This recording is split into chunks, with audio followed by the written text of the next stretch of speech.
Hi, I'm Louise Mowbray, founder of Mowbray by Design and your host. Welcome to Lift, my conscious leadership podcast, Lead into the Future, today. I'm on a mission to bring you powerful insights and very human stories from leaders and entrepreneurs who are each, in their own way, contributing something noteworthy to shaping our world of work. Conscious conversations with people who are being conscious leaders and doing conscious business. My aim is to give you a personal lift to inspire you in your day-to-day business life. Make sure you subscribe now to never miss an episode.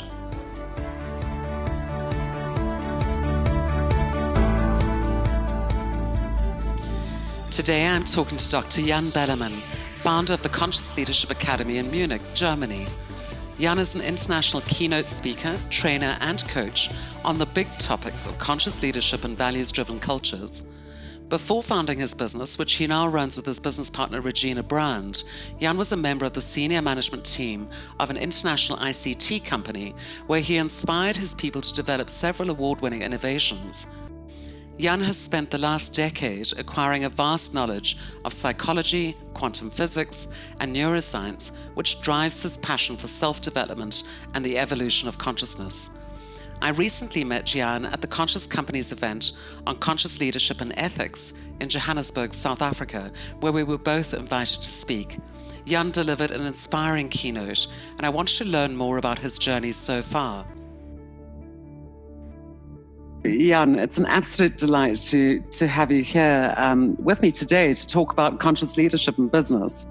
And I believe you've just come back from the States. You're based in Munich, but you've just come back from the States. You've been running a conscious leadership program there. And we were chatting a little bit about it before we started. And I think it's just such a wonderful illustration of the type of work that you do. Do you want to give us a little bit of a case study and some background as to what you've been up to? Yeah, sure, Louise. Thank you very much for this opportunity. I recently had two culture projects we were heavily involved in, and one was the company in the US was the most amazing company because they had the best varied results we ever had, and at the first shot.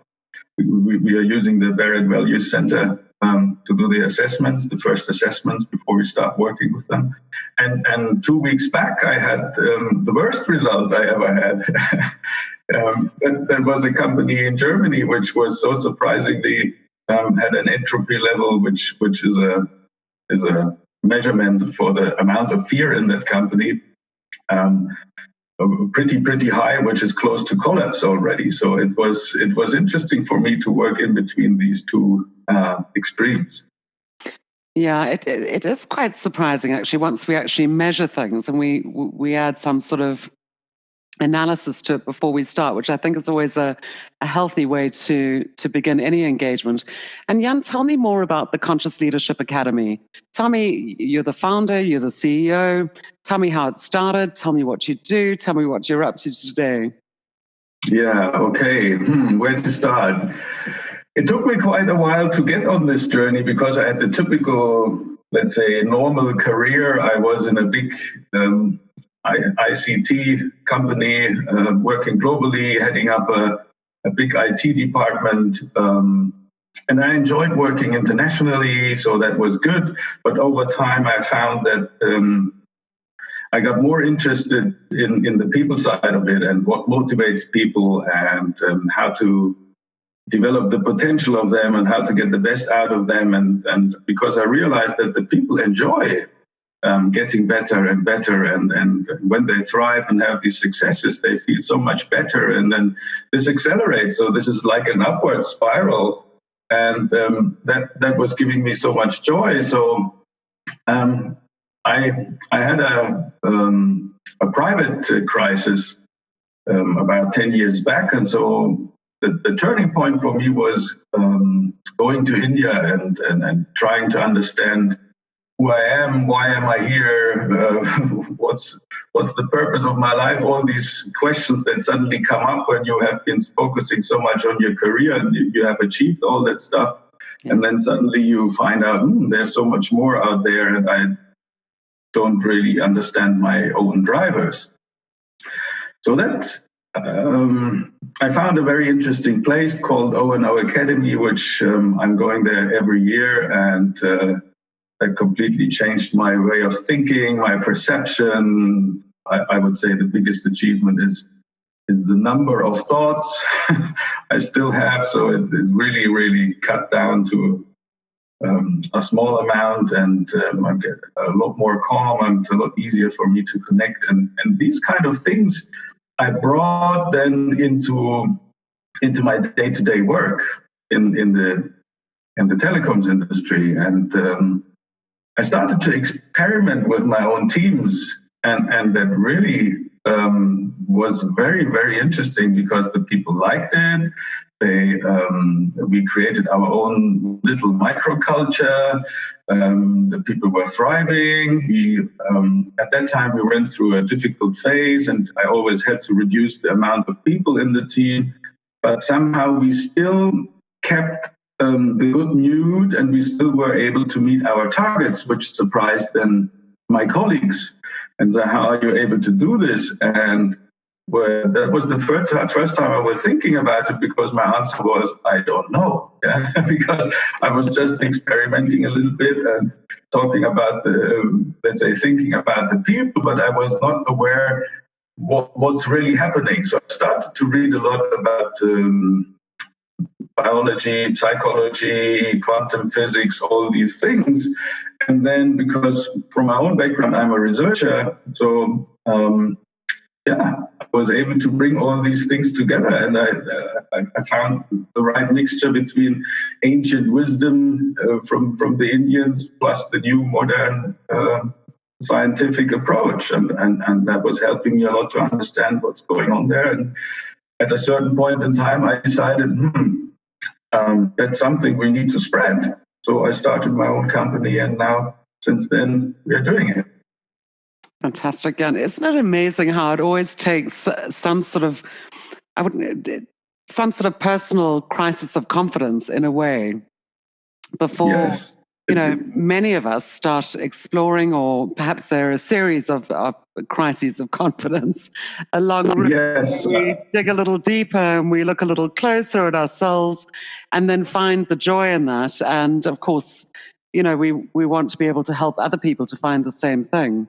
So Jan, why conscious leadership and conscious business? I mean, it's certainly, you and I are very comfortable with these terms, and we've both been working with these types of structures, models, philosophies, ways of doing things for both of us, probably about the last 10 years.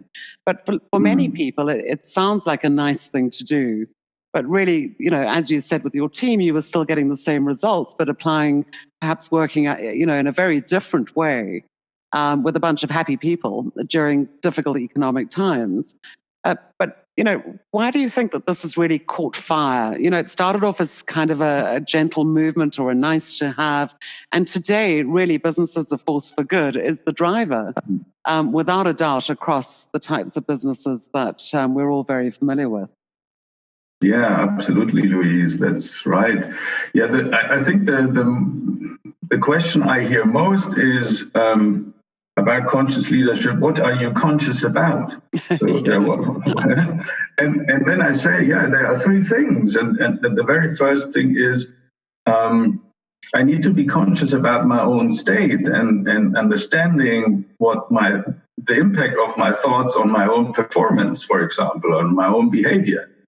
And then the second thing is then what's the impact on the other people I'm working with and on my environment. And the third thing is I want to be conscious about is what's the difference we can generate together for this world. So this is the three elements I always say this is what we really would like to be conscious about.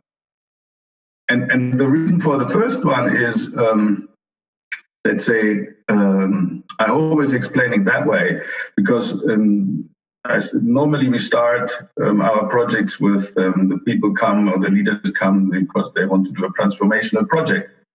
And then my first question is, when is a transformation successful? And they have their idea and they have their goals, and in the end, I shape it down to the fact that it's successful if you come to a different outcome, yeah, and hopefully the one you're expecting. So you want a different outcome, but for a different outcome, what do you need to do? And then, obviously we need to do different actions, and for different actions. To arrive at different actions, we need to do different decisions. And to arrive at different decisions, we need to have a different mindset. And for a different mindset, we have to have a different thoughts. Yeah. And where do our thoughts come from? That's from consciousness. So the state of our consciousness very much drives the quality of our thoughts, which in the end are the source of our ideas, which then drive the quality of our decisions and then the outcome of all our actions.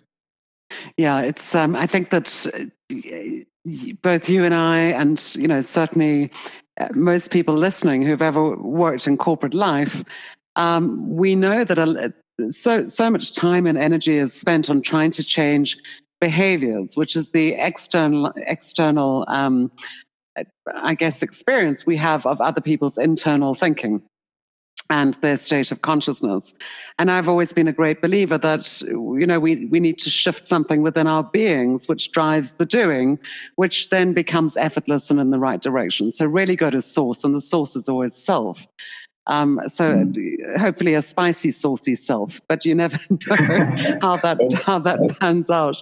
So Jan, just in terms of, so this is really the fundamental of what conscious leadership is about. And it's such a great question. What is consciousness? When am I conscious? When am I not conscious? And I think just being able to tap into that self-awareness, and you mentioned perhaps not having 1,000 thoughts a second, that lovely monkey mind that many of us experience especially when we're under stress or pressure. But then how do we translate that into business? How do we translate it into the measurables, the things that we're all looking for, which is better performing businesses, better bottom line?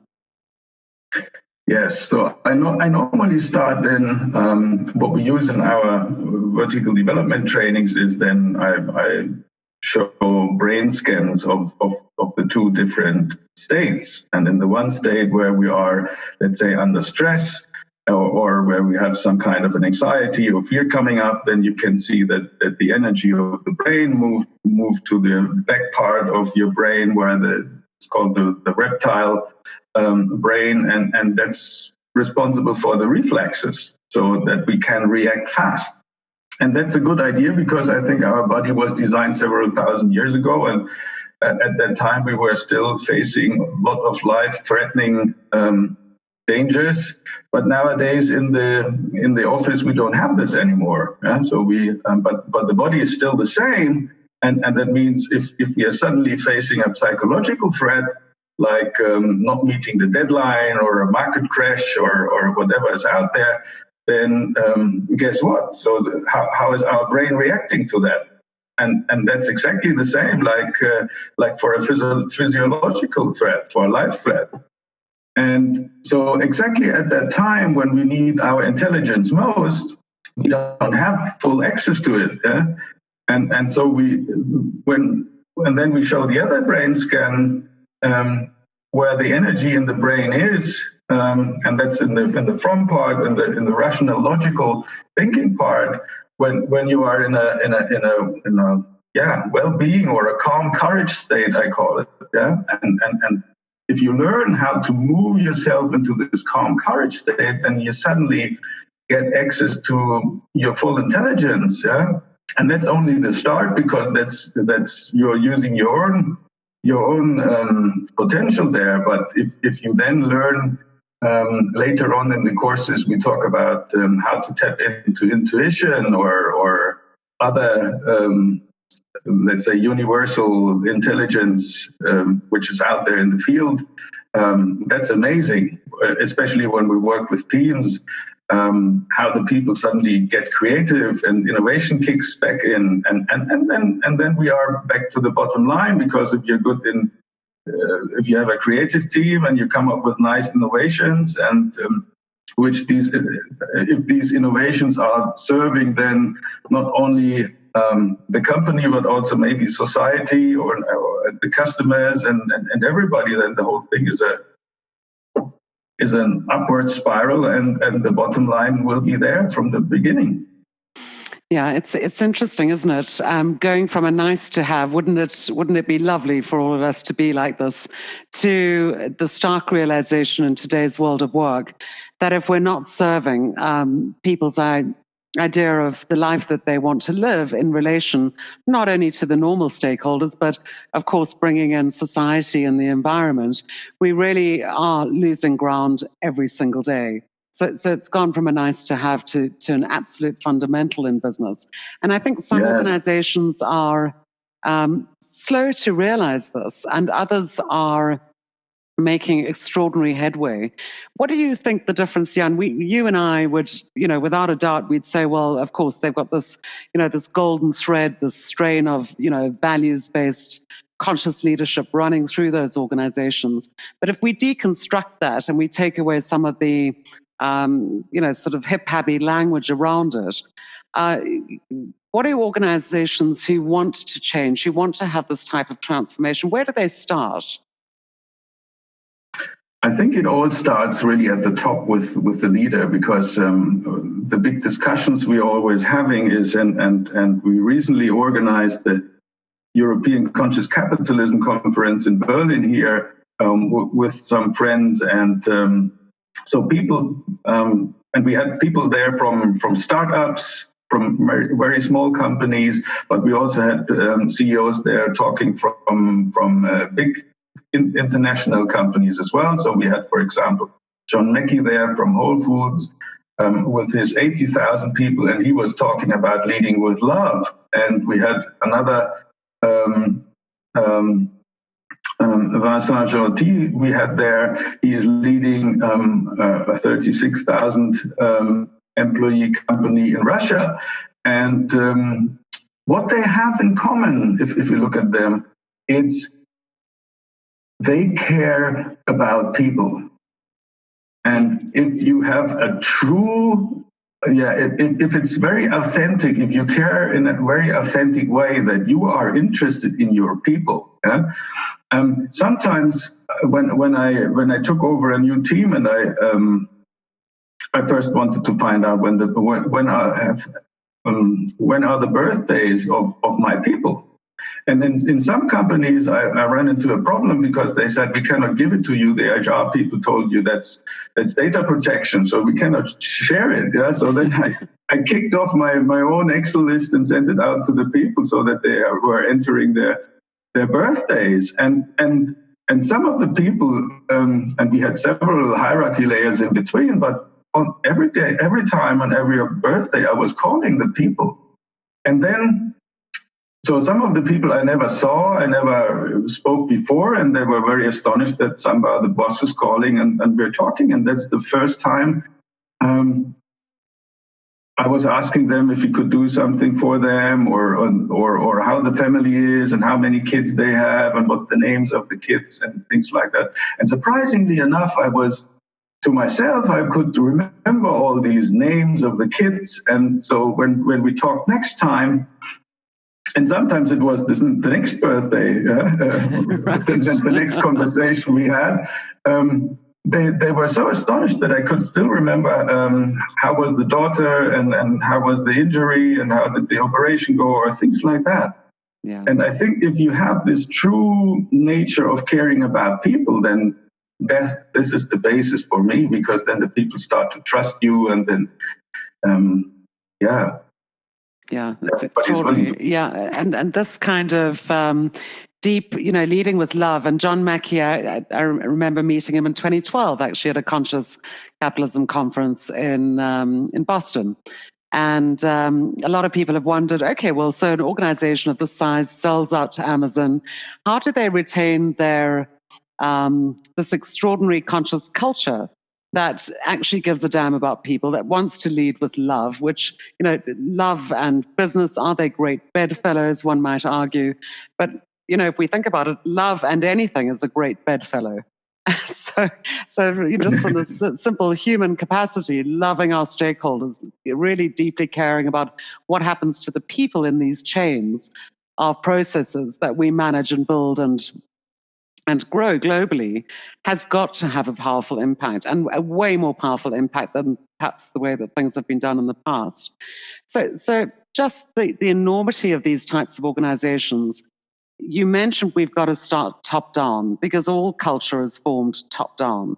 The values and the drives behind the leadership team will infiltrate every single step of the way, including all the stakeholders that we take on board, how we hire, how we actually take care of people, how we grow people. So how does one do that in a big, lumbering 90,000 people organization, do you think? Yeah, I always use then Ken Wilber's 4 quadrants, where you have a difference between an individual and a collective side, and an internal and an external way of doing it. So if you, as the top person, and we look at the inside first, you have your values, you have your beliefs, you have and this displays on the external side somehow in your behavior, in how in your decisions. And then let's say, because you are at the top, the people are regarding you as the role model. So the way you behave probably brought you there. So this is the success model. So the people are very closely monitoring everything what you do. So even if you are in a bad mood and just had a bad morning or a bad traffic or something, this has an impact, because if the tone of your voice is suddenly changing just a little bit, these people always think that's about myself. Yeah? So it's and we often forget this, that we have this big impact. So that's this external behavior of the top person then influences the collective behavior, the collective belief and values in the company. So this is where the culture comes in. And then you just mentioned it, and then it moves into the processes and the systems. So the external part of the collective is then, how do we work together? Which structure do we use, and things like that. So and I think this way the processes really mirror the inside of our leadership team. So that's to put it in a short way. And very often when I have with my customers the discussion about digitalization and things like that, I say, as long as you are not changing the way how you think, you are just implementing the same old thoughts in a different way, in a new structure, in a new process, maybe more automated or more digitalized. Yeah? So you're wasting a lot of money in implementing old thinking. Yeah. And you only speed up the ineffective way you had before. Yeah, so the built-in biases are then replicated again and again and again. It's very interesting. On the bias front, just having a look at our systems and those inbuilt biases we've inherited as an organization, especially large organizations that have been going for a period of time. And I think sometimes part of the process is unearthing those biases that are predetermined and written into our processes. And actually, when we talk about conscious business, we talk about a brand new operating system, not just adding a new app. If we compare it to technology digitization today, it really is revamping the entire way that we operate systemically all the way through, rather than just adding some shiny new way of doing things that actually looks or feels good in a way that we think is going to sell our products or services better. So Jan, tell me a little bit about how the Conscious Leadership Academy operates. How often do you run programs? Is it open to everybody? Yeah, currently we have not an open program. We are doing it because I'm a strong believer that there is always, for every company, there's something different. So there's not one size fits all for consciousness growth. But more and more we get requests from some of the people who would like to take part in these programs because they heard about it, but their company is not currently supporting it or is not ready to go down this path, or these people would like to join. So more and more we are thinking about opening up a leadership journey, which is probably 18 months, several modules that the people are really committing to their personal growth, and we have enough time to work with them. And I could also imagine that it would be a good idea to have them different leaders from different companies and sharing different views. And so I think that would be a good idea as well. But currently we only work with companies on very specific cases, because normally they don't come to us and ask us, okay, we now suddenly need to be conscious because this makes more money or something. This is not the case. So they come and they have a specific problem, which could be, let's say, some of the processes are not working or the numbers are not right and things like that. And then we are investigating first what's going wrong there. And then in most of the cases, it's always a people problem. It's never something about what you do. It's really about how you do it. And there's something in between the people. And maybe Mr. X doesn't speak to Mr. Y, something like that. And that makes it complicated. But very often we are not aware how unaware we are. So we simply stick to our habits, and a habit is nothing but an unconsciously made decision. So and there are nice studies out there from Harvard that we say that 95% of our decisions are made unconsciously. So the first work we always do is we first have to make people aware how unaware we are, especially when making decisions or when we are interacting with other people, and how much how big the potential is to influence others. And it's always working. You are always influencing others, and it could be in a good way or a bad way. And even if you're not aware, then it's happening. And that's the point.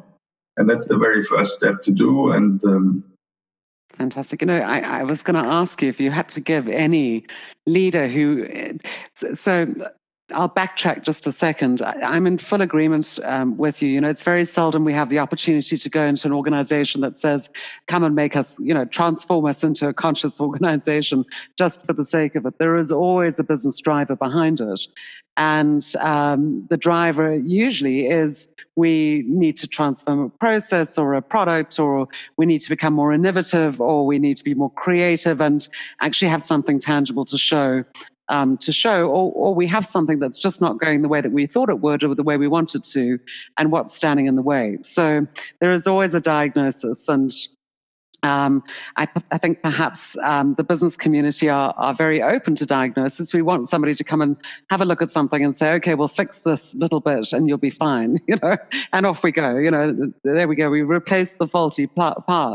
And I think really what you're saying, Jan, is that more often than not, we've got to start with, that 95% unconscious that's happening, and examine exactly what is going on and our thought processes and belief systems and what have you that are driving everything that we do. And so I guess that leads me to the next question. How many of us are really up for that kind of personal transformation when it comes down to it? That's a good question. I must say, in the past 2 years, I could see a big change. So the numbers are going up significantly. So I think the messages are more and more sinking into the collective understanding, or the newspapers or the news, or more and more the people hear about it. And on the other hand, if you think about it, I think we never were living in a luxury, especially in our parts of the world. We are so privileged to live here, and we have the food we need, and we have the environment we need, and it's more about thinking about where we are going for the next holiday and things like that. Yeah. But when we are working with the leaders to find out what's really driving them, I remember one lady we were working with. She was working for IBM, and IBM had several years back, they had to work on short hours. So you could choose to work shorter, or you could take some time off, and that's what she did. So she took some time off with an option that if the economy is going up again, so she could join again. And she spent the time in supporting homeless people or elderly people. So she started to discover her passion for serving other people. And when the call came to her if she would like to join the company again, she said, I will never find the fulfillment in the company the way I was finding it in serving other people in whatever form she discovered there. And she never joined again. So she is now not earning, maybe earning a quarter of what she had before, but she said, that's enough for me, but I have so much more for myself. And I hear this more and more often. But I believe if we change the way of how we are leading people and how we care and how we treat the people, you could have the same even in your CEO job. You are simply serving your own people, and you could have the same fulfillment and a highly paid job and a successful company. And so I think you don't have to cut yourself back on just charity work or something. I hear you totally on that, Jan. You know, it's very interesting. I don't know about you, but I will often turn down work where I'm not asked to start working with a leadership team, simply because if one starts in the middle or a couple of layers down, you get so much attrition, a massive amount of attrition. People find that they've developed, they've grown, they perhaps have a slight, a new perspective on life and a new connection to their own sense of satisfaction and real meaning and purpose in life, that the structure that they were in beforehand, certainly that they perhaps find themselves in still, hasn't shifted at all, and they can no longer operate in that sort of way. And I would imagine that if we had to give organizations some advice in terms of, well, you want to keep good people, you certainly don't want to lose fantastic talent, then one must start at the top. It has to be a systemic shift in how an organization thinks, how we actually go about doing what we do. So the doingness of things is often the focus, whereas we need to almost step back so that we don't get that huge amount of attrition, and we do actually to keep the talent and develop the talent and give people a way to grow within the organization itself.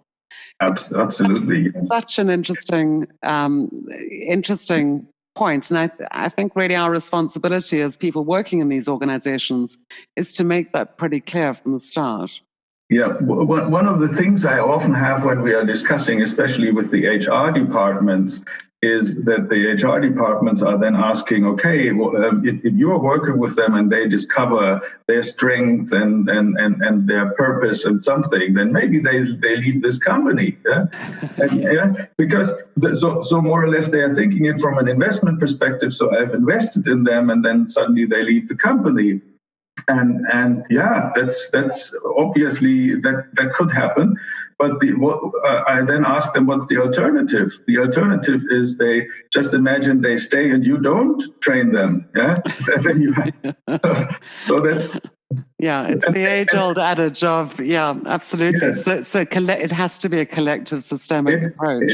It has to be, and I remember the old days when IBM was doing even the opposite. IBM was supporting their leaders to join other companies. So they were very much in favor of doing so, because that simply helped them spreading their network. And if you left in a good mood and with a good relationship, you certainly think about your old products first. So it's true blue. Yeah, absolutely. Why ever go anywhere, even if you're under the guise of another organization? Yeah, it's. I think that this systems approach, systems thinking, and then of course drilling down to the design thinking to get stuff done. is absolutely vital. But it's got to come, it's got to come from that common connection.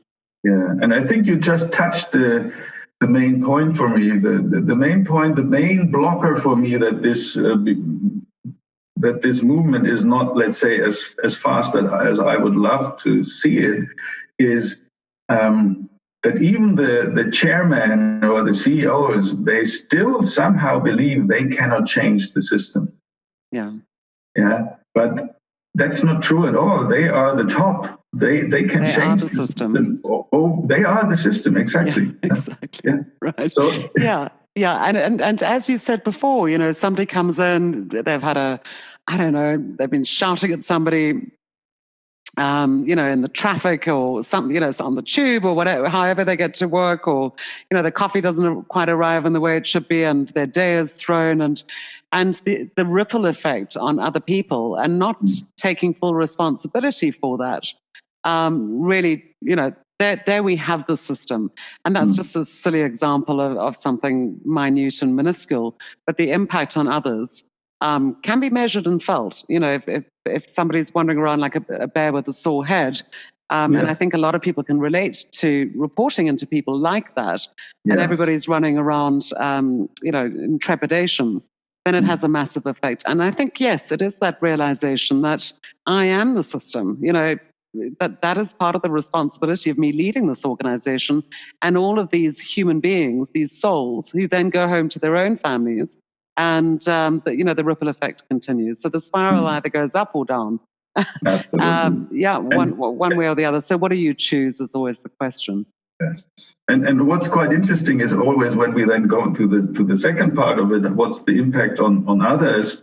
Then we use some work where you are showing the change of the electromagnetic field, so that you are radiating all that energy, and the other people are picking it up. So and most of us are always saying, "Oh, what can I do? I'm the single one, and I cannot change anything." Yeah.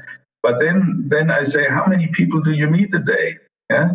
If you count these people, or if you're just going to on the tube or on the bus or something, your field is big enough to touch all these people, so you have an impact for sure. Yeah, and one thing you mentioned earlier on, Jan, was quantum.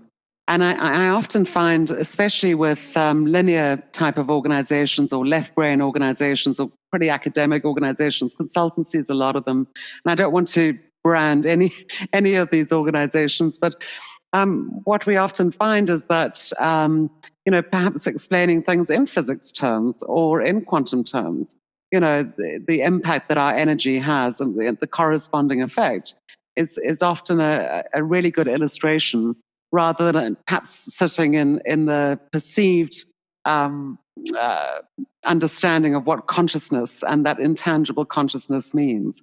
So yeah, I think that how we help people to understand their own impact on others can be done in so many ways, and we really just work with whatever speaks the loudest or clearest to the people that we're working with. So Jan, one of the questions I was going to ask you earlier before I backtracked a touch was really in terms of giving somebody some advice.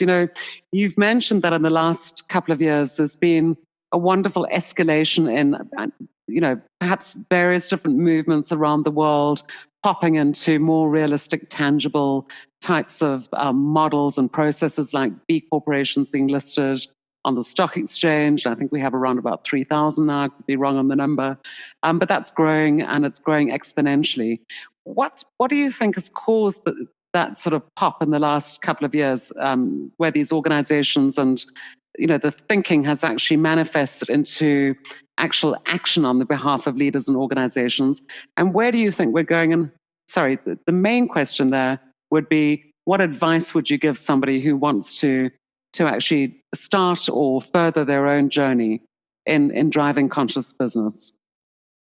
That's a very good question. Last year, we have been running a lecture at the university here in Germany to the students, and that was called about conscious leadership. And when I asked the students why did they pick this class, they all came up, almost 100% of them, with environment and sustainability reasons. Right. So this is absolutely the number one driver, and not only for the younger generation. I think that the people, if you are getting more aware, you at least understand that we are having an impact on our planet. But for me, this is just the start of the movement of the personal growth, because I think, of course, you can have an impact on the environment if you, let's say, use your car less or are not flying, fly less, all these kind of things. But the biggest impact is really your own consciousness growth, because of the ripple effect is, and if you get more and more into a happy mode. Maybe happy is not, maybe I don't like the word happy so much, but if you are getting into a more peaceful,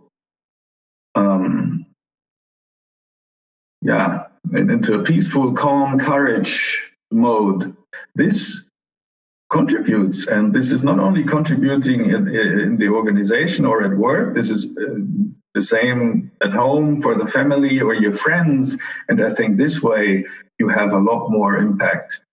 And we always say the growth of consciousness is really the biggest catalyst for change. Yeah.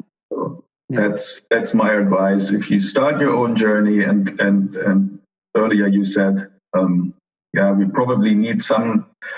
The universe needs to knock on ourselves. We maybe some people need a crisis, others just a big aha experience. But we have to start that journey. Yeah, so consciousness is the greatest catalyst for change. Yeah, I love that. Jan, thank you so much for your time. It's been an absolute pleasure talking to you. I'm sure we could chew the fat on this for days on end. Yes, but an absolute delight. I'll make sure that I post links so that people can get hold of you and get in touch. And very much look forward to continuing our conversation. Yes, for sure. I look forward to it. Thank you so much, Louise. I enjoyed it. And I also enjoyed when we met at the Conscious Leadership Summit in Johannesburg. That was a fantastic day, wasn't it? Yes. I have to say that the feedback that I got from a couple of friends in the room from different countries, different cultures, was exactly the same, and that the energy popped all day long. It really was a fantastic day for all, wasn't it? Brilliant. Yeah. Wonderful, Jan. Thank you. Okay. Thank you so much. Thank you so much. Bye now. Bye-bye. Thank you for joining me on this episode of Lift. I'm delighted you're here. If you'd like to connect with Jan, head over to my website, mowbraybydesign.com, where you'll find the show notes and relevant links.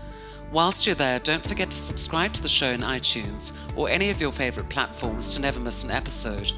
And if you're loving Lift, I'd really appreciate a rating in iTunes, or simply share with a friend who needs a lift. You can get in touch with me for coaching or speaking engagements by sending an email to Louise at mowbraybydesign.com, or click on the contact button on my site. Until next time, lift yourself, lift another.